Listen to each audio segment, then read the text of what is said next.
হরে কৃষ্ণ। তো আমরা কৃষ্ণ ভাবনায় উন্নতি সাধন এই পুস্তক থেকে তৃতীয় অধ্যায়, একটি শান্তিপূর্ণ সমাজের উদ্দেশ্যে, এই অধ্যায় থেকে আজকে আমরা আলোচনা করব। তো শান্তিপূর্ণ সমাজের উদ্দেশ্যে অধ্যায়টির নাম হচ্ছে শান্তিপূর্ণ সমাজের উদ্দেশ্যে। সো শান্তি কখন আসবে?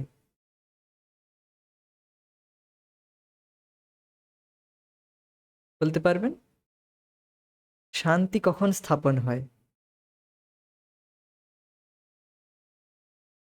যখন মানুষ সন্তুষ্ট থাকে। সন্তুষ্টি থেকে শান্তি আসে, তাই কি না? আর সন্তুষ্টি কিভাবে আসে? সন্তুষ্টি আসে যখন আমরা সুখ লাভ করি, প্রকৃত সুখ লাভ করি, তখন সন্তুষ্ট, কিছু চাই না, আমি সুখী রয়েছি। অসন্ত অসন্তুষ্ট যে অসন্তুষ্ট, তার কি সুখ রয়েছে?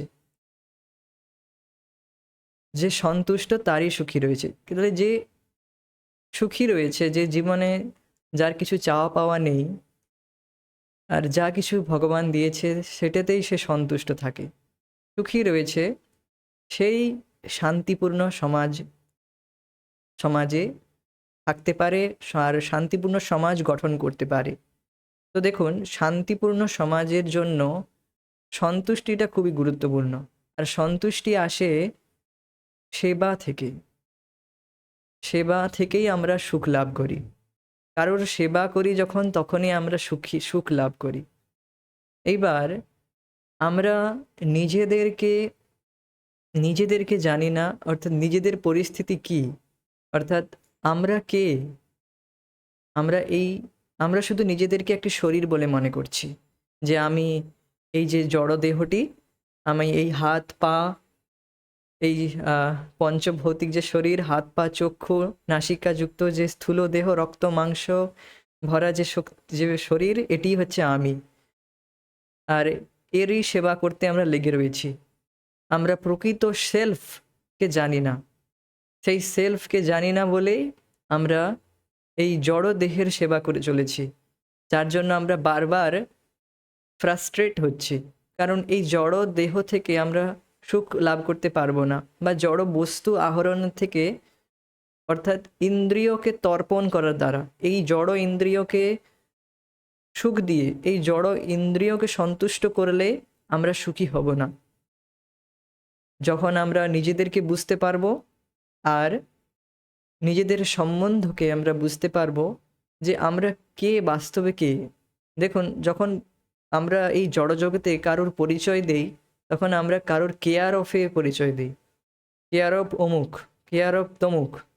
তো তেমনি আমরা যখন বুঝতে পারবো যে প্রকৃত আমরা কার কেয়ার অফ রয়েছি, কার কেয়ারে রয়েছি, তখনই আমরা নিজেকে জানতে পারবো। আর নিজেকে জানলে তখন নিজের সম্বন্ধ, যে যার কেয়ারে রয়েছি তার সাথে যখন দেখতে পারবো আর তার সেবা করব যখন, তখনই প্রকৃতভাবে আমরা সুখ লাভ করব আর শান্তিপূর্ণ সমাজ গঠন করতে পারবো। তো এখানে প্রভুপাদ আহ, এই অধ্যায়টি শুরু করছেন এইভাবে, যে প্রথমে আমরা নিজেদেরকে জানছি যে আমি কে, হু অ্যাম আই, আর আমি, আমার পরিস্থিতিটা কেমন এই শরীরের মধ্যে, এই শরীরের মধ্যে আমার অবস্থাটা কেমন। আর আমার থেকেও কি কেউ বড় কেউ রয়েছে, আমার থেকেও কেউ কি রয়েছে যে আমার সম্বন্ধে আর পুরো জগৎ সম্বন্ধে জানে? তো সেই বিষয়ে বলা হচ্ছে। অর্থাৎ এই শ্লোকে বলা হয়েছে যে, আমি বলে দিই প্রথমেই, আমাদের এই শরীরের যে জ্ঞাতা, এই শরীরকে যে নিয়ন্ত্রণ করছে, তিনি হচ্ছেন শ্রী ভগবান। তিনি কেবল আমার শরীরের নিয়ন্তা নন, তিনি সমস্ত জীবাত্মার শরীরের নিয়ন্তা, সমস্ত জীবাত্মাকে নিয়ন্ত্রণ করছেন। আমরা আমাদের নিজেদের শরীরের সম্বন্ধে জানি, যে আমার ঠান্ডা লাগছে না গরম লাগছে বা আমার খিদে পেয়েছে কিনা আপনি কি করে জানবেন? আপনি বুঝতে পারবেন না। আমি বুঝতে পারবো আমার খিদে পাচ্ছে কিনা বা আমার কিছু কষ্ট হচ্ছে কিনা। কিন্তু তাহলে বুঝতে পারছেন আমরা ইন্ডিভিজুয়ালি আমাদের এই শরীরের জ্ঞাতা। বুঝতে পারছেন? আমরা ইন্ডিভিজুয়ালি আপনি আমি ইন্ডিভিজুয়ালি। আমি বুঝতে পারবো না আপনার শরীরে কি হচ্ছে। আর আপনি বুঝতে পারবেন না আমার শরীরে কি হচ্ছে। কিন্তু ভগবান বুঝতে পারবেন সবার শরীরে কি হচ্ছে। সবার মনের মধ্যে কি চলছে। তিনি হচ্ছেন আ সর্বক্ষেত্রেষু ভারত। সমস্ত ক্ষেতের মালিক। এটা খুব সুন্দরভাবে এটি ১৩ নম্বর অধ্যায়ে খুব সুন্দর বলা হয়েছে এটি। আর সেটি একটু বলা হয়েছে এই অধ্যায়টি। তো যখন আমরা এইরকম এই জ্ঞান লাভ করব যে প্রকৃত এই যে শরীরের মালিক কে, তখন কি আমরা ভোগ করব? তখন কি আমরা ইন্দ্রিয় তৃপ্তি করতে যাব? অর্থাৎ এই ইন্দ্রিয়গুলিকে আমরা কি তখন অন্য জায়গায় সেবাতে লাগাবো? না, আমরা প্রকৃত জায়গায় সেবা লাগাবো। আর যখন সেবায় আমরা প্রকৃত জায়গায় ব্যবহার করব এই ইন্দ্রিয়গুলিকে, তখনই আমরা শান্তিপূর্ণ সমাজ গঠন করতে পারবো। সবাই যদি ভগবানের সেবায় লেগে থাকে, সবাই যদি কৃষ্ণের সন্তুষ্টি চায়, তাহলে কি সেই সমাজে দুঃখ কষ্ট হবে? সেই সমাজে ঝগড়া হবে? সবাই চায় কৃষ্ণকে সুখী করতে। তাহলে কি সেই সমাজে ঝগড়া হবে? কেন্দ্র যখন একটি, সবাইয়ের ইচ্ছা কৃষ্ণকে সুখী করা, তাহলে কারোর মধ্যে ঝগড়া হবে না। কেউ চাইবে না যে এই আমি এটা পেলাম না কেন? সে বলবে আমি এটা পেলাম না কেন? আমার এটা চাই, আমার সেটা চাই। কেউ এরকম করবে না। সবাই চাইবে কৃষ্ণকে সুখী করতে। সবাই মিলেমিশে যখন এইভাবে কৃষ্ণকেন্দ্রিক হবে, তখনই শান্তিপূর্ণ সমাজ গঠন হবে। তো এরই শিক্ষা এখানে দেওয়া হচ্ছে। সো আমরা এই শ্লোকটি গাওয়ার চেষ্টা করি। श्रीभगवानुवाच इदं शरीरं कौन्तेय क्षेत्रम् इत्था विधीयते एतद्यो वेत्ति तं प्राहु क्षेत्रज्ञ इति तद्विदः इदं शरीरं कौन्तेय क्षेत्रमित्था विधीयते एतद्यो वेत्ति तं प्राहु क्षेत्रज्ञ इति तद्विदः इदं शरीरं कौन्तेय क्षेत्रमित्था विधीयते एतद्यो वेत्ति तं प्राहु क्षेत्रज्ञ इति तद्विदः। পরমেশ্বর ভগবান বললেন, হে কৌন্তেয়, এই শরীরকে ক্ষেত্র নামে অভিহিত করা হয়ে থাকে এবং যিনি এই শরীরকে জানেন তাকে বলা হয় ক্ষেত্রজ্ঞ। ভগবদ্গীতা 13.2 13 নম্বর অধ্যায় 2য় শ্লোক। তো প্রথম শ্লোকে ভগবান কৃষ্ণের কাছে অর্জুন জিজ্ঞেস করছেন ক্ষেত্রজ্ঞ কি, জ্ঞাতা জ্ঞান কি। হ্যাঁ, সো এইরকম জিজ্ঞেস করছেন অর্জুন ভগবান কৃষ্ণের কাছে। তখন ভগবান উত্তর দিচ্ছেন ক্ষেত্র আর ক্ষেত্রজ্ঞ কি। ক্ষেত্র মানে এই শরীর, ফিল্ড, ক্ষেত, জমি। জমিতে আমরা জমিতে কৃষক চাষ করে। তো প্রত্যেকটি চাষির একটি নির্দিষ্ট জমি থাকে নাকি না? প্রত্যেকের একটা নির্দিষ্ট জমি থাকে। তো সে সেই জমি চাষ করে। আর সে এটি কখনোই জ্ঞান করে না যে এই জমি আমি এই জমি আমি না। আর সে এই জমি থেকে নিজেকে আলাদা মনে করে যে আমি এই জমি নয়, আর আমাকে কেবল এই জমির দেখভাল করার জন্য দেওয়া হয়েছে। তো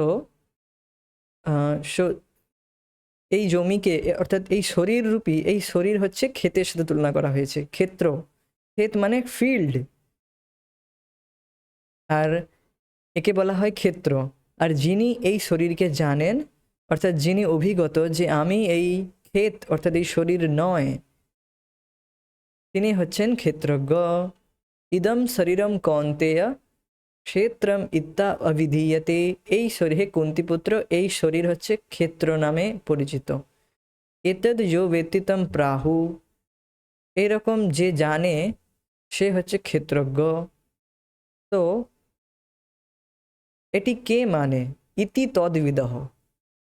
চা দোকানি এরকম মনে করে নাকি? না, ইতি তদ্বিদহ মানে পণ্ডিতেরা, তারা এটিকে মনে করে। ভগবান বলছেন যে এই শরীরকে ক্ষেত্র বলা হয়, আর এই শরীরকে যে জানে সে হচ্ছে ক্ষেত্রজ্ঞ। তাহলে এটি কার মত? চা দোকানির এরকম মত?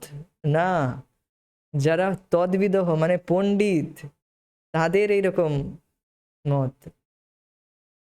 তারা এইরকম জানে, তাদের কাছে তারা এই জ্ঞান সম্বন্ধে অভিজ্ঞত। তদ্বিদ মানে থার্ড পার্সনে বলা হয়েছে, মানে যারা থার্ড পার্সন ব্যক্তি, আহ, তাদের এইরকম, তারা বলে প্রাহু ইতি তদ্বিদহ, তারা বলে যে তারা এইরকম বলছে। ভগবান নিজেই অথরিটি, তবুও তিনি অর্থাৎ ভগবান যা বলছেন সেটি একরকম ঠিক, সেটি একরকম অথরিটি, আর কারোর রেফারেন্স দেওয়ার প্রয়োজন নেই, মানে অমুকজন বলেছে এরকম বলার প্রয়োজন নেই। তাও ভগবান পরম্পরা ফলো করছেন যে এইরকম কথা কেবলমাত্র আমি বলছি না, তদ্বিদ অর্থাৎ পণ্ডিতেরা বলেন। সো এটি বুঝতে পারছেন হয়তো, যে এখানে যে তদ্বিদ শব্দটি আছে এটি থার্ড পার্সনে আছে, যে থার্ড পার্সন যারা পণ্ডিত জন রয়েছে তারা এরকম জানে, তারা এরকম। তো সেও একরকম দ্বিতীয় ক্ষেত্রজ্ঞ, মানে দ্বিতীয় নয়, মানে পণ্ডিত বর্গরা। দ্বিতীয় ক্ষেত্রজ্ঞ আসবে ভগবান যিনি, আর সেটা পরের শ্লোকে আসবে। তো তদ্বিদ অর্থাৎ পণ্ডিতেরা এরকম মনে করে। কি মনে করে? আমরা এই শরীর, অর্থাৎ এই যে শরীরটি, এটি হচ্ছে ক্ষেত্র, আর এই শরীরের যে নিয়ন্তা যাকে দেওয়া হয়েছে তিনি হচ্ছেন ক্ষেত্রজ্ঞ। পরমেশ্বর ভগবান শ্রীকৃষ্ণ ক্ষেত্র ও ক্ষেত্রজ্ঞ সম্বন্ধে অর্জুনকে উপদেশ প্রদান করছেন। ক্ষেত্র বলতে দেহকে বোঝানো হয়েছে, এবং ক্ষেত্রজ্ঞ বলতে বোঝানো হচ্ছে দেহের জ্ঞাতা, যিনি স্বতন্ত্র আত্মা। কোনো ক্ষেত্রের সংস্কার করতে হলে অবশ্যই একজন সংস্কারক থাকতে হবে, এবং ক্ষেত্রস্বরূপ এই দেহটির যদি সংস্কার করতে হয় তাহলে এই সংস্কারের জন্য অবশ্যই একজন মালিক থাকতে হবে। এখন আমাদের সকলের জড়দেহ রয়েছে, এবং আমাদের কর্তব্য হচ্ছে সেই দেহগুলির যথার্থ সংস্কার করা। সেই সংস্কারকে বলা হয় কর্ম। কোনো ব্যক্তি কর্ষণের যন্ত্র নিয়ে ক্ষেত্র কর্ষণ বা চাষ করার জন্য আসতে পারে, অথবা সে কেবল চা বা কফি পান করার জন্যও আসতে পারে। আমাদের এই বিশেষ ধরনের দেহটি প্রদান করা হয়েছে সংস্কার করার জন্য, এবং আমাদের বাসনা অনুসারে প্রয়োজনীয় ইন্দ্রিয়ের বিষয়সমূহ লাভ করার জন্য। এই দেহটি হচ্ছে ভগবানের উদাহরণস্বরূপ। ভগবান অত্যন্ত দয়ালু, কেউ যদি তার কাছে কিছু চায় তা তিনি অনুমোদন করেন। তো দেখুন কি বলা হয়েছে, এই শরীরটি হচ্ছে একটি ক্ষেতের মতো, একটি জমির মতো। ঠিক যেমন একটি চাষিকে জমি দেওয়া হয়, তাকে সংস্কার করার জন্য দেওয়া হয়। কে দেয়? যে খাজাঞ্চি, যে সমস্ত জমির মালিক। আগেকার দিনে সমস্ত জমির মালিক হতো রাজা। তো সে রাজা, সে জমিদার বা রাজা বা বড় জমিদার, তো সেই জমিদার একজন গরিব চাষিকে তাকে বলতো, তুমি এইটুকু জমি তুমি চাষ করবে, এর থেকে তোমার 1/3% তুমি নেবে, বাকিটা আমাকে দেবে, এইরকম সিস্টেম ছিল। তো তাকে চাষ করার জন্য দেওয়া হয়, হ্যাঁ কি না? তাকে তো বলা হয় না তুমি জমিতে গিয়ে চা খাবে, কফি খাবে, হ্যাঁ, বা সংস্কার বাদ দিয়ে অন্য সন্য কাজ করবে, অর্থাৎ ইন্দ্র তৃপ্তি করবে, এইসব তো বলা হয় না। তাকে বলা হয় তোমাকে জমি দেওয়া হয়েছে, তুমি এই জমির খুব ভালো করে সংস্কার করবে, মানে ভালো করে জমি কর্ষণ করবে, মাটি কর্ষণ করে পরিশ্রম করে তুমি এখান থেকে ধর্ম, অর্থ, কাম এগুলো লাভ করতে পারবে। আর এই জমির থেকেই, এই সব থেকে ঊর্ধ্বে, ধর্ম অর্থ কামের ঊর্ধ্বে ভগবত প্রেম লাভ করতে পারা যায়। সর্বশ্রেষ্ঠ হাইয়েস্ট বেনিফিট ভগবান দিয়েছেন। আর এই জমির আমরা যখন এইরকম সদ্ব্যবহার করি, অর্থাৎ সেই চাষি যখন এইরকম জমির সদ্ব্যবহার করে কর্ষণ করে, সে তখন লাভবান হয়। আর সব থেকে লাভবান সে যখন হবে, সে যখন এই জমিতে কৃষ্ণ ভক্তির চাষ করবে, কৃষ্ণ ভক্তিলতাকে বৃদ্ধি করার চেষ্টা করবে। মানব জীবনেই তা সম্ভব। আর এই মানবজনী লাভ করার অর্থই এটা, যে আমরা এই জমির মধ্যে আমরা ভক্তিলতাকে বৃদ্ধি করি। ভক্তিলতাকে বৃদ্ধির দ্বারা আমরা কৃষ্ণ ভক্তিকে, কৃষ্ণ প্রেম লাভ করতে পারবো এই জমির দ্বারা। তো বুঝতেই পারছেন ভগবান কতটা দয়ালু। আর এটি একটি উদাহরণ দিচ্ছেন ভগবান। এই বলা হয়েছে না, ভগবান ভগবান এটি উদাহরণ দিচ্ছেন কিভাবে, যে আমাদের এই শরীরটিকে যে ইন্দ্রিয় তৃপ্তির জন্য ব্যবহার করা উচিত নয়। তো তা কেবলই লস আমাদের হবে, কেবল আমাদের ক্ষতি ছাড়া আর কিছুই হবে না। সো আমাদের এই শরীরটি দেওয়া হয়েছে যার দ্বারা আমরা কৃষ্ণ প্রেমকে জাগৃত করতে পারবো। সেটি সব থেকে লাভের বিষয় হবে। যে প্রকৃত বিজনেসম্যান, ব্যবসায়ী হবে, সে চাইবে 10 টাকা ইনভেস্ট করে 100 টাকা লাভ করতে। আর কৃষ্ণ ভক্তি হচ্ছে এইরকম, আমরা 10 টাকা ইনভেস্ট করে কোটি টাকা লাভ করতেছি। অর্থাৎ কৃষ্ণ প্রেম, যা কোনো অমূল্য সম্পদ লাভ করছি। এই শরীরের কি ভ্যালু রয়েছে? কোনো ভ্যালু নেই। হয়তো কোনো যদি পুরানো হয় তো ছাই হয়ে যাবে, আর যদি মাটিতে মাটিতে দেওয়া, কি বলবো, ঢাকা দিয়ে দেওয়া হয় তো কি হবে, পোকামাকড় খেয়ে নেবে, অথবা কুকুর খেয়ে নিতে পারে। তো কী হবে আমাদের এই শরীরের ভ্যালু? তো বুদ্ধিমান ব্যক্তি, বুদ্ধিমান যে ব্যবসায়ী হবে, তার উচিত যে এই শরীরের দ্বারা কৃষ্ণ প্রেমকে লাভ করা। বাকি সব যে লাভ, সে ধর্ম অর্থ কাম লাভ করতে পারে, কিন্তু তা সব তুচ্ছ বেনিফিট।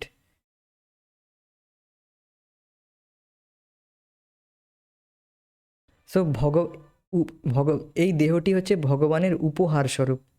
আমি একটু ভুল পড়ে নিয়েছি, এখানে উদাহরণ স্বরূপ পড়ে নিয়েছি। যাই হোক, উপহার স্বরূপ, এটি ভগবানের উপহার। বুঝতে পারছেন কেন উপহার? বুঝতে পেরেছেন নিশ্চয়ই। হ্যাঁ, ওকে। তো কেউ যদি তার কাছে কিছু চায়, তিনি অনুমোদন করেন। তিনি বলেন, ঠিক আছে, এটি নাও। তার সঙ্গে আমাদের সম্পর্ক ঠিক পিতার সঙ্গে পুত্রের সম্পর্কের মতো। পুত্র পিতার কাছে কোনো কিছুর জন্য আবদার করতে পারে, এবং পিতা হয়তো যেটি সে চাইছে তার পক্ষে ভালো হবে না বলে বোঝাবার চেষ্টা করতে পারেন, এই বলে যে, প্রিয় পুত্র, এটি স্পর্শ করো না, এটি তোমার জন্য ভালো হবে না। কিন্তু তবুও পুত্র জোর করতে থাকলে পিতা তা অনুমোদন করে থাকেন। স্নেহশীল পিতা পুত্র যা চায় সেটি দেন, তেমনি পরম পিতাও তার পুত্র ও কন্যাদের সেটিই দিয়ে থাকেন যেটি তারা চায়। অনেকে এই প্রশ্ন করতে পারে যে, আমি কেন এই জড়জগতের মধ্যে আটকে রয়েছি? তো তার উত্তর হচ্ছে, তো বুঝতে পারছেন যে আমরা অনেক সময় প্রশ্ন করি যে আমরা কেন এই জগতের মধ্যে আটকে রয়েছি। তো তার উত্তর কি? কেন আমরা মায়ার দ্বারা আক্রান্ত রয়েছি? কেন আমরা এই মায়ার জগতের মধ্যে আটকে রয়েছি? কারণ আমরা চাই, আমরা আবদার করেছি পিতার কাছে, খুব জেদ করেছি যে আমি চাই, আমার ওই খেলনাটি চাই, আমার ওই গাড়িটি, রিমোট কন্ট্রোল গাড়িটি চাই। হ্যাঁ, আমার খুব মনে পড়ে এখনও, আমি ছোটোবেলায় খুব কান্নাকাটি করতাম যে এই সমস্ত খেলনার জন্য। তখন লাস্ট অবধি বিরক্ত হয়ে বাবা সেটা কিনে দিত। ঠিক আছে, নাও, সন্তুষ্ট হও। আর তারপর 2 দিন পরে কোথায় সে খেলনা গাড়ি কোথায় পড়ে থাকে, খুঁজেই পাওয়া যায় না। আবার একটি নতুন কিছু চাই। তো এই জড়জগতের প্রত্যেকটি মানুষ, প্রত্যেকটি জীবাত্মা ভৌতিক জড় বাসনার দ্বারা আক্রান্ত। তো এই জন্য স্নেহশীল পিতা, ঠিক আছে, তুমি ভোগ করতে চাও, ঠিক আছে, ভোগ করে দেখে নাও, সুখ পাও কিনা দেখে নাও। এই জন্য আমরা এই জগতের মধ্যে আটকে রয়েছি। প্রভুপাদ এই বিষয়ে একটি খুব সুন্দর একটি ঘটনা মনে পড়ছে। প্রভুপাদের একটি পুত্র, তার নাম হচ্ছে পাচা, বা তার ভালো নাম প্রয়াগরাজ, তার ডাক নাম পাচা। সো পাচা একদিন তাদের বাড়িতে, প্রভুপাদের বাড়িতে একটি একটি ছোট ফ্যান ছিল, যে টেবিল ফ্যান যেটি থাকে, তো সে টেবিল ফ্যানটি যখন ঘুরছে সে তার মধ্যে আঙুল দিতে চায়, পাচা, ছোট্ট পাচা। আর যখন তাকে আটকে দেওয়া হয়, তার পিতা অর্থাৎ প্রভুপাদ যখন তাকে আটকে দেবে, বা তার প্রভুপাদ আরেকজন ছিল কার্তিক বোস, ডক্টর কার্তিক বোস, বা কেউ একজন বন্ধু প্রভুপাদের ছিল, আমি ঠিক মনে করতে পারছি না। তো তিনিও তাকে আটকাচ্ছিলেন। সো তখন সে খুব কান্নাকাটি করতে থাকে, না আমি হাত দেবো, আমি হাত দেবো। তো সেই বন্ধুটি অর্থাৎ doctor Kartik Bose, it may be, I may be wrong, তো যাই হোক, শিল প্রভুপাদ তখন কি করলো, ঠিক আছে একে হাত দিতে দাও। কি করলো, ফ্যানটা অফ করে দিল। তো তখন ফ্যানটি ঘুরছে তখন কিন্তু ফ্যানের স্পিডটা কমে গিয়েছে। এইবার তুমি হাত দাও। তো যখন সে হাত দিতে গেল, আঘাত পেল, কিন্তু আঘাতটা হালকাভাবে পেল। আর তখন সে আর কাঁদতে লাগলো। আর তখন তাকে আবার যখন চেষ্টা করলো, এইবার হাত দাও, এইবার হাত দাও, সে আর হাত দিল না। সে বুঝে গেল যে এটা ঠিক নয়, এটা দুঃখের বিষয়, এখানে হাত দেওয়াটি আমি ভুল করেছি। তো আমরাও এইরকম জড় বুদ্ধি, আমাদের বুদ্ধিও এইরকম। আমরা জেদ করি যে আমার ওটা চাই, আমার ওটা চাই, আমি এটা চাই, ওটা চাই। ঠিক আছে, ভগবান বলছে ঠিক আছে দেখো, ভোগ করে দেখো কত সুখ পাও। তারপর সেখানে যখন দুঃখ পাই আবার আমরা হুম চলে আসি ভগবানের দিকে, উন্মুখ হয়ে যাই। তো এই পুরো প্রসেসটা হচ্ছে এইরকম। এই জড় জগৎটা এই জন্যই সৃষ্টি করা হয়েছে, যাতে এই ভগবত বিমুখ মানুষরা যাতে ভোগ করে, তারা ভোগ করে দেখুক সুখ পায় কিনা কতটা। তারপর সুখ না পেয়ে তারা অবশেষে আবার ভক্তদের সঙ্গ লাভ করে যখন, তখন বুঝতে পারে। তবু তার আগে বুঝতে পারে না, তবু তার মধ্যেই মোহাচ্ছন্ন হয়ে থাকে। বুঝতে পারছে যে এর থেকে সুখ পাচ্ছি না, তাও মোহ। কেন? যতক্ষণ না ভক্ত সঙ্গ তারা লাভ করছে, তারা এটি বুঝতে পারে না, প্রকৃতভাবে উপলব্ধি করতে পারে না। তো এটি বলা হয়েছে এখানে। ভগবান হচ্ছেন দয়ালু, পরম দয়ালু। তিনি স্নেহশীল পিতার মতো। এই নয় যে ফোর্সফুলি না, তোমাকে কোনো ভোগ, তুমি যেটা চেয়েছো তোমাকে দেওয়া হবে না, না। তিনি কোনো ফোর্সফুল পিতা নন, স্ট্রিক্ট পিতা নন, তিনি খুব স্নেহশীল। তো ভগবদ গীতায় বলা হয়েছে যে সকল জনিতে বিভিন্ন প্রজাতির সমস্ত জীবই তার সন্তান। सर्वयोनिषु कौन्तेय मूर्तय सम्भवन्ति या तासां ब्रह्म महद्योनिर् अहं बीजप्रदः पिता। सर्वयोनिषु कौन्तेय मूर्तयः सम्भवन्ति या तासां ब्रह्म महद्योनिर् अहं बीजप्रदः पिता। হে কৌন্তেয়, সকল যোনিতে বিভিন্ন প্রজাতির যে সমস্ত মূর্তি প্রকাশিত হয়, ব্রহ্মরূপী যোনিই তাদের জননী স্বরূপা, এবং আমি বীজ প্রদানকারী পিতা। ভগবদ্গীতা 14.4। সর্বয়োনিষু কৌন্তেয়। তো আপনারা দেখবেন, আমাকে দেখতে এই পৃথিবীর কোনো মানুষের মতো নয়, বা আপনাকে দেখতে এই পৃথিবীর কোনো মানুষের মতো নয়। আপনার ডুপ্লিকেট ব্লুপ্রিন্ট কোথাও পাওয়া যাবে না জগতে, নাকি না? Unless you have twins. যতক্ষণ না আপনার কোনো যমজ বোন বা ভাই রয়েছে, ততক্ষণ দেখবেন, থাকলেও সেই যমজ থাকলেও তার পুরো ব্যবহার আচরণ সম্পূর্ণ আলাদা হয়, হ্যাঁ কি না? দেখতে একই রকম হলেও কিন্তু তার স্বভাব আলাদা হয়। সো আপনি বুঝতে পারছেন যে এই জগতে কত কত মূর্তি দেখা যাচ্ছে। কুকুর বিড়ালের মধ্যেও ভ্যারাইটি রয়েছে। কারোর নেজের দিকটা কালো দাগ রয়েছে, কারোর কিছু না কোথাও একটা আইডেন্টিক্যাল হয় না, বা থাকলেও তাদের মধ্যে স্বভাবের পরিবর্তন রয়েছে। তো বুঝতে পারছেন যে এই যে বিভিন্ন রকম মূর্তি দেখতে পাচ্ছেন, সবাইকে দেখতে আলাদা, সবার স্বভাব আলাদা, সবাই ইউনিক। সো তার কারণ হচ্ছে সবার ভিন্ন ভিন্ন ভোগ ইচ্ছা রয়েছে, সবার ভিন্ন ভিন্ন ভোগ ইচ্ছা রয়েছে, যার জন্য তারা সেই ভোগ ইচ্ছার জন্য সেই রকম শরীর লাভ করেছে প্রকৃতির দ্বারা। অ্যাটলিস্ট ভগবানেরই সৃষ্ট, কিন্তু প্রকৃতির দ্বারা তারা এরকম লাভ করেন। আর ভগবান শ্রীকৃষ্ণ হচ্ছেন সেই প্রকৃতির বীজ প্রদানকারী পিতা। পুরো জগৎটা যখন প্রলয় হয়ে যায় তখন পুরো সমস্ত জীবাত্মা মহাবিষ্ণুতে গিয়ে সমাহিত হয়ে যায়, প্রবেশ করে যায়। তারপর আবার যখন ভগবান সৃষ্টি করেন তখন ভগবান দৃষ্টিপাত করেন প্রকৃতির উপর দৃষ্টিপাত করলে প্রকৃতি বিক্ষুব্ধ হয়ে যায়। আর তখন মহত্তত্ত্ব নামক একটি তত্ত্ব সৃষ্টি হয় প্রকৃতি থেকেই। আর সেইখানের মধ্যে সমস্ত জীবকে গর্ভপাত করেন প্রকৃতির মধ্যে দৃষ্টিপাতের দ্বারা। তো তো ভগবান হচ্ছে বীজ প্রদানকারী পিতা। তিনি এই দৃষ্টিপাতের দ্বারা সমস্ত জীবকে ট্রান্সফার করে দেন প্রকৃতির মধ্যে। প্রকৃতি লয় হয়ে গেলে, প্রকৃতি নষ্ট হয়ে গেলে সবাই গিয়ে মহাবিষ্ণুর মধ্যে গিয়ে আমরা সবাই ঘুমিয়ে যাই। আমাদের আবার যখন পুনরায় সৃষ্টি হয়, যেমন যেমন যে যেখানে ভোগ ইচ্ছা করেছিল তাকে সেই রকম শরীর আবার তাকে দিয়ে দেওয়া হয়। সো ভগবানই হচ্ছেন বীজ প্রদানকারী পিতা।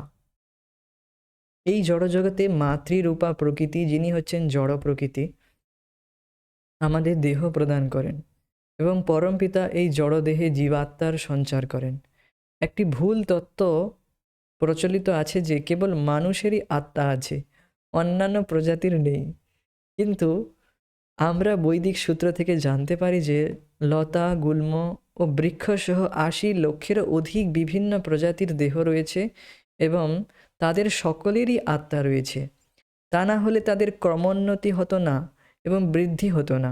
এই শ্লোকে শ্রীকৃষ্ণ স্পষ্ট বলেছেন যে এই জড়জগতে দেহধারী বিভিন্ন রূপের সমস্ত জীবই তার সন্তান এবং তারা তার সঙ্গে পিতার সঙ্গে পুত্রের মতো সম্পর্কযুক্ত।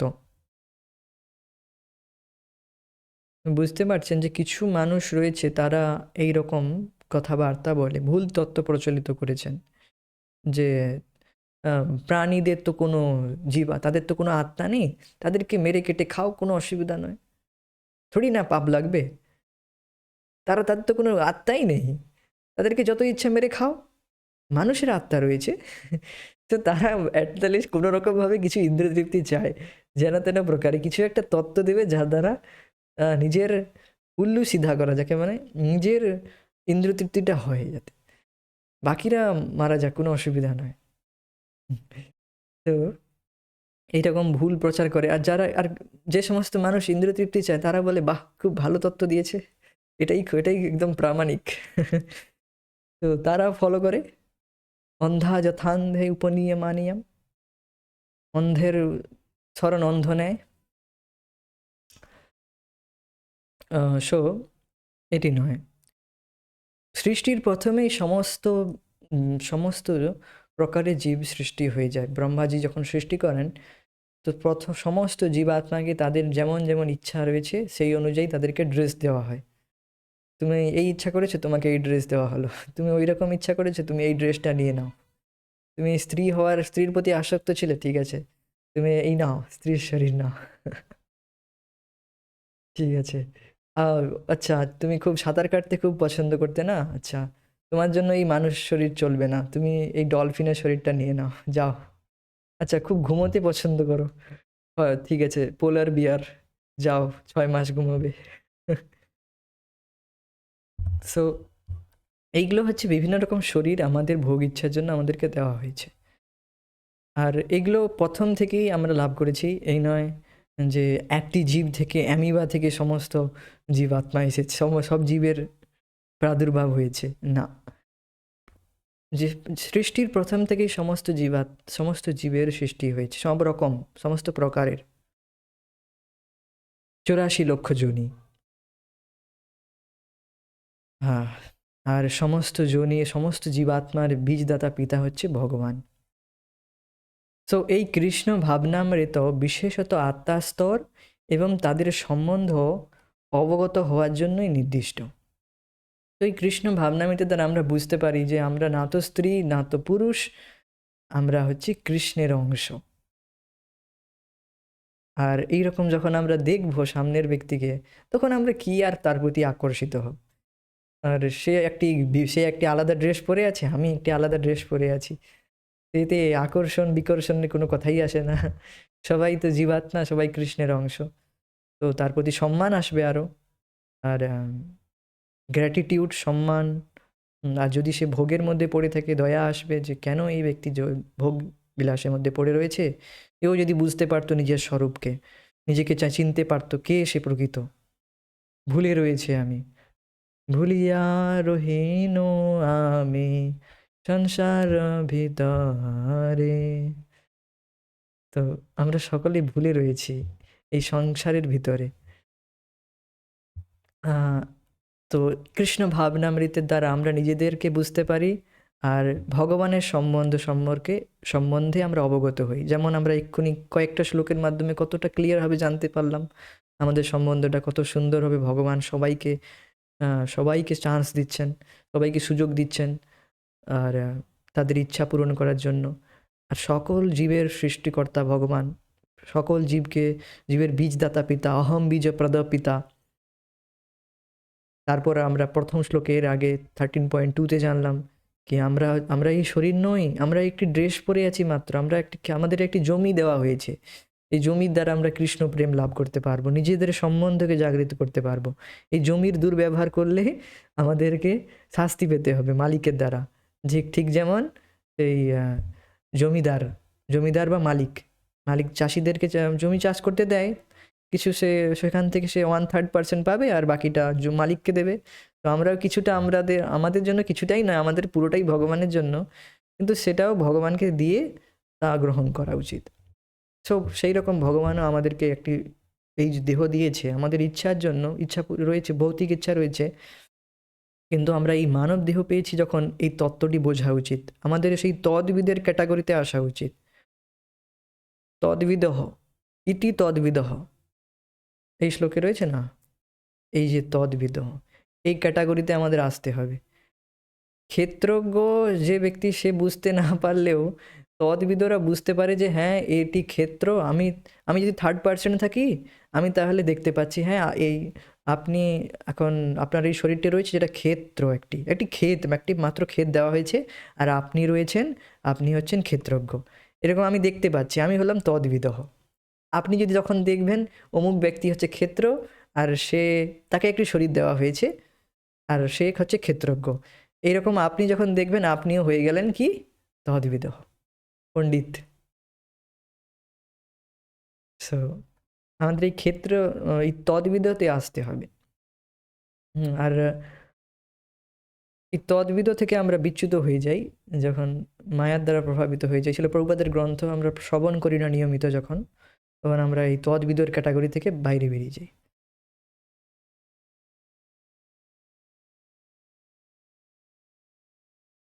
তো বুঝতেই পারছেন তাহলে আমাদের স্বরূপ সম্বন্ধে আমরা অবগত হই এই কৃষ্ণ ভাবনামৃত প্রসেস, অর্থাৎ এই যে প্রভুপাদের গ্রন্থ শ্রবণ করে পড়ে, অধ্যয়ন করে, ডিসকাস করে, আলোচনা করে, আর হরিনাম জপ করে আমরা বুঝতে পারি।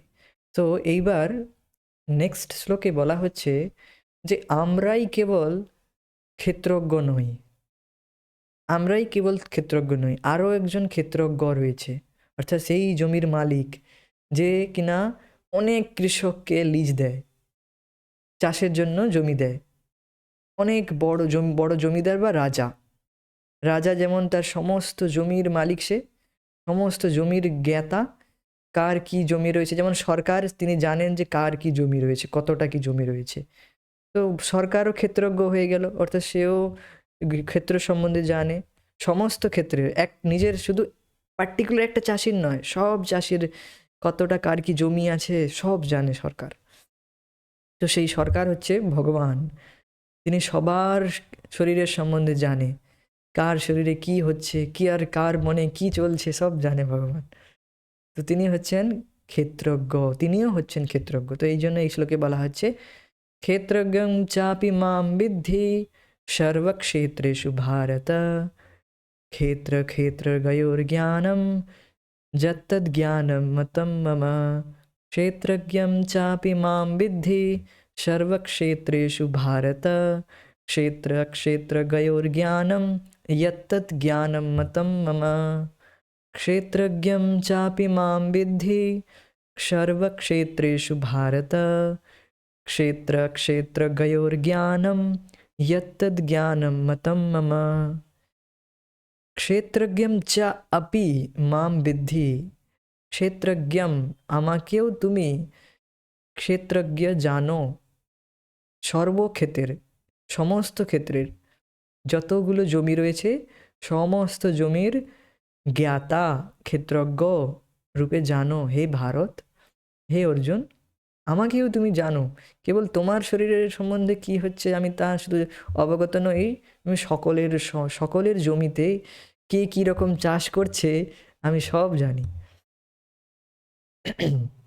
ক্ষেত্র ক্ষেত্র গয়োর জ্ঞানম যত্তদ জ্ঞানম মতম মম। এই যে ক্ষেত্র মানে এই যে জ্ঞান, ক্ষেত্র আর ক্ষেত্রজ্ঞ সম্বন্ধে এটি বাস্তবিক জ্ঞান, এটি আমার মত, আর বাকি সব অজ্ঞান।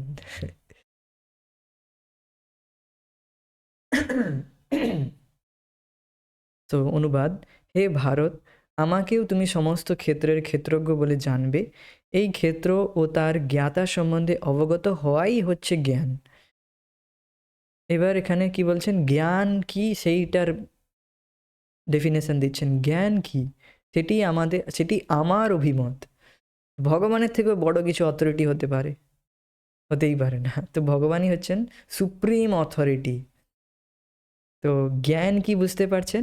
জ্ঞান হচ্ছে এটাই যে যার দ্বারা আমরা বুঝতে পারবো এই ক্ষেত্র সম্বন্ধে আর ক্ষেত্রের জ্ঞাতা ক্ষেত্রজ্ঞ সম্বন্ধে, তার জ্ঞাতা, এটি হচ্ছে জ্ঞান। আচ্ছা, ম্যাথমেটিক্স ফিজিক্সে নিশ্চয়ই এগুলো পড়ানো হয় ক্ষেত্রজ্ঞ সম্বন্ধে। তো আজ পর্যন্ত এই সমস্ত বিষয়ে আলোচনাই করা হয়নি। তো বুঝতেই পারছেন যে এগুলো সমস্ত জ্ঞান নয়। আমরা জ্ঞান অর্জন করার জন্য বিদ্যালয়ে যাই, হ্যাঁ কি না? কিন্তু প্রকৃত জ্ঞান কি তাই জানে না মানুষ, তাই আমরা বুঝতে পারিনি আজ পর্যন্ত। তো কি জ্ঞান অর্জন করেছি সেটা বোঝা বড় মুশকিল। তো বুঝতেই পারছেন মুশকিল কিছু নয়, আপনি বুদ্ধিমানেরা বুঝতে পারছেন। এই এই অধ্যায়েই বলা হয়েছে কি এই সব জ্ঞান অর্থাৎ এই সমস্ত প্রকৃত জ্ঞান, বাকি সব অজ্ঞান। তো সেটি আমার অভিমত। আমরা যদি এই দেহের বিষয়ে গভীরভাবে চিন্তা করি এবং আমরা এই দেহ কি না সেই সম্বন্ধে বিশ্লেষণ করে দেখি, তাহলে এই সিদ্ধান্তে উপনীত হব যে আমরা দেহের জ্ঞাতাস্বরূপ ক্ষেত্রজ্ঞ, কিন্তু দেহ নই। আমরা যদি এবার দেখুন কিভাবে আমরা বিশ্লেষণ করছি, প্রভুপাদ তা বলছেন এখানে কিভাবে আমরা নিজের থেকেই এটি বুঝতে পারবো। আমরা যদি আমাদের অঙ্গুলির বিশ্লেষণ করি এবং আমরা স্বয়ং অঙ্গুলি কিনা তা বিবেচনা করে দেখি, তাহলে আমরা যে স্বয়ং অঙ্গুলি বা অন্য কোনো অঙ্গ প্রত্যঙ্গ নই, বরং অঙ্গুলি, হস্ত, পদ, মস্তক আদি সবই আমাদের অঙ্গুলি, হস্ত, পদ, সেই সিদ্ধান্তে উপনীত হব। এইভাবে আমরা সিদ্ধান্ত করতে পারি যে আমরা স্বয়ং দেহ নই, কিন্তু আমাদের দেহ। তাই আমরা বলি এটি আমার দেহ। তো কিভাবে বুঝতে পারবেন? আপনি দেখবেন, নিজের হাতের দিকে তাকাবেন, তো আপনি নিজেই বুঝতে পারবেন যে এই হাত আমার, কিন্তু আমি এই হাত নয়। যা কিছু শরীরের অঙ্গ প্রত্যঙ্গ দেখবেন, আমার লিভার, আমার কিডনি, আমার শরীর, আমার মস্তক, তো আমরা প্রত্যেক জায়গায় বলছি আমার। আমি বলি না, আমি হাত, আমি পা, এগুলো বলি না। তো বিবেচনা করলেই আমরা সহজেই বুঝতে পারি যে আমরা এই দেহ নই। সেই সিদ্ধান্তে উপনীত হব।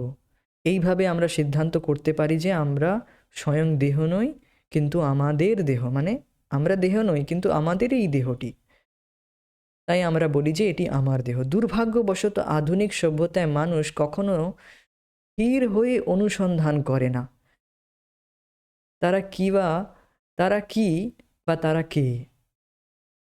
তারা কেবল কঠোর পরিশ্রমপূর্বক সারা দিন অফিসে বা কারখানায় কাজ করে চলেছে এই ধারণার বশবর্তী হয়ে যে আমি হচ্ছি এই দেহ, আর মানুষের যদি আম, আমরা তাদের পরিচয় সম্বন্ধে জিজ্ঞাসা করি, তারা বলে আমি হিন্দু, আমি মুসলমান, আমি সুইডেনবাসী, আমি আমেরিকাবাসী, আমি খ্রিস্টান ইত্যাদি।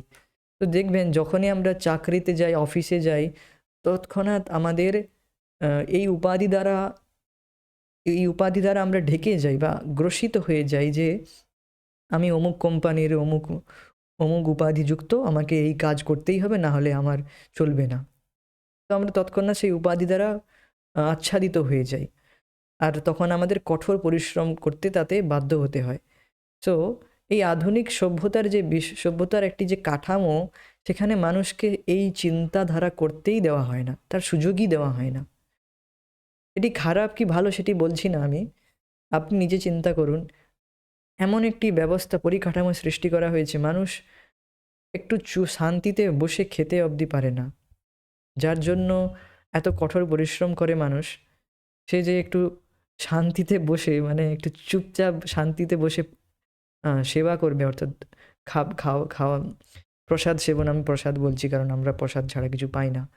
তো সে শান্তিতে বসে কিছু আহার গ্রহণ করবে, খাদ্য গ্রহণ করবে, সে সেটিও করতে পারে না। আমার তো নিজের চোখের দেখা একজন ব্যক্তি যে কিনা 1.5 লাখ টাকা ইনকাম করে মাসে, তার খাওয়ার সময় নেই। সে সেই ব্যক্তি, আমি কোন ব্যক্তি কথা বলছি আমি ঠিক বলছি না এখানে, আমার নিজের দেখা ব্যক্তি, আমার সাথেই কাজ করেন ওই ব্যক্তিও।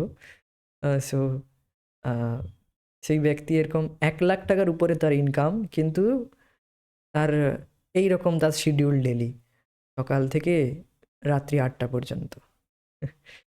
আর সেখানে একটু যে শান্তিতে বসে আপনি খাবেন তার সুযোগ নেই। কোনো রকম, সে আমি দেখেছি কোনো রকম টিফিনটা খেয়ে কোনো রকম খেয়ে আবার কাজ শুরু। সো আমি দেখতেই পাচ্ছি যে মানুষ কতটা তাদেরকে এমন একটি কঠোর পরিশ্রমপূর্বক একটা পরিস্থিতিতে রাখা হয়েছে যেখানে তাদের চিন্তা করতেই দেওয়া হয় না যে তারা কে প্রকৃত, আর কিসের জন্য খাটছি আমি। হোয়াই উই স্ট্রাগল, কেন আমরা পরিশ্রম করব সেটা তো জানতে হবে। তো সেটাই, তার অনুসন্ধান করার জন্য সুযোগ দেওয়া হচ্ছে না। আমরা কে, আর আমরা কি এই ধারণার বশবর্তী হয়েছে আমি হচ্ছি এই দেহ। আর মানুষের যদি আমরা তাদের পরিচয় সম্বন্ধে জিজ্ঞাসা করি, তারা বলে এই সমস্ত উপাধি দ্বারা তারা নিজেদেরকে চিহ্নিত করেন। এগুলি দেহের বিভিন্ন পরিচয় বা উপাধি, কিন্তু বাস্তবে আমরা কেউই আমাদের দেহ নই। দেহটি হচ্ছে কেবল আমাদের কর্মের ক্ষেত্রস্বরূপ। আমরা ক্ষেত্রের সংস্কারক ব্যতীত আর কিছুই নয়। তো বুঝতে পারছেন যে এই যে জমিটি, এই যে ক্ষেত্ররূপ জমিটি আপনাকে দেওয়া হয়েছে, শরীরটি দেওয়া হয়েছে, এই জমিটি আপনাকে কিছু আহ, লাভের জন্য দেওয়া হয়েছে। আর প্রকৃত লাভ হচ্ছে ভগবত প্রেম জাগৃত করা, নিজের সম্বন্ধে জানা। আর এইভাবে যখন আমরা জানতে পারবো যে আমি ক্ষেত্রজ্ঞ, আর আমি ক্ষেত্র নই, আমি এই দেহ নই, তখন আমরা ভীষণভাবে শান্তি লাভ করতে পারবো। আমরা এই জন্যই তো ফ্রাস্ট্রেট হয়ে যাই যে আমি অমুক অমুক উপাধির দ্বারা আমরা গ্রসিত হয়ে অমুক লক্ষ্যটি লাভ করতে পারলাম না। তো তখন আমরা ভেঙে পড়ি যে আমার জীবন নষ্ট হয়ে গেল। কিন্তু তখন দেখবেন, তখন আমরা কিন্তু সেই উপাধির দ্বারা প্রচণ্ডভাবে আচ্ছাদিত হয়ে যাই যে আমি অমুক, আমাকে ওটা করতেই হবে, না হলে আমার হবে না, আমি তো আর, আমার আর বেঁচে থাকার উপায় নেই। আমরা এরকম মনে করি। তো দেখুন তখন আমরা কি মনে করি যে ওই ক্ষেত্রটাই আমি, এর দ্বারা আমরা প্রভাবিত হয়ে যাই, ওই উপাধির দ্বারা আমরা প্রভাবিত হয়ে যাই। কিন্তু যখন আমরা এই রকম জ্ঞান লাভ করব, প্রকৃত জ্ঞান যে আমি ওই ক্ষেত্র নই, আমাকে এই ক্ষেত্রটি দেওয়া হয়েছে, যা ফল লাভ হবে তা ভগবানের, তা ভালো হোক মন্দ হোক, যা লাভ হবে ভগবানের। তখন আপনি অনুভব করবেন যে একটি শান্তির অনুভব করবেন। লাভ লোকসান কিছুই আমার হাতে নেই, আমাকে কিছু চাষ করার জন্য দেওয়া হয়েছে, তা আমি করব, আর যা লাভ হবে যা ফল হবে তা ভগবানের। সেটাই হচ্ছে বিষয়। এইভাবে আমরা উপাধি থেকে মুক্ত হব, আর আমরা প্রকৃতভাবে শান্তির সমাজ গঠন করতে পারবো। তো বুঝতে পারছেন, অনেকগুলো সুন্দর পয়েন্ট এখানে আলোচনা করা হলো। ক্ষেত্রজ্ঞ কী, তারপর এই ক্ষেত্রজ্ঞ সম্বন্ধে যারা জানে তাদেরকে তদ্বিদহ বলা হয়।